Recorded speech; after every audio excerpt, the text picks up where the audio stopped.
स्वागत है आपका बी न्यूज नेशन में। मैं हूं आबिद हुसैन शेख। पुलिस विभाग में तबादलों का मौसम। बेंगलुरु कमिश्नर सहित 19 आईपीएस अधिकारियों का तबादला।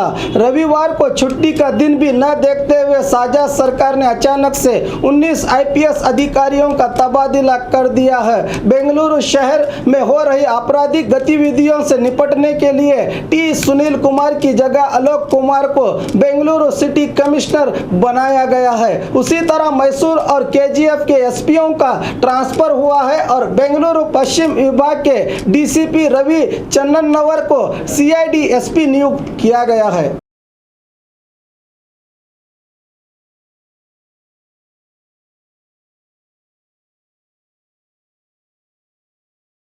और खबरों के लिए देखते रहिए B News Nation. News Nation के लेटेस्ट न्यूज़ों को अपने मोबाइल में देखने के लिए यूट्यूब में बी न्यूज नेशन के चैनल के सब्सक्राइब आइकॉन को दबाएं और फिर बेल आइकॉन को दबाने पर आप लेटेस्ट न्यूज़ों को देख सकते हैं।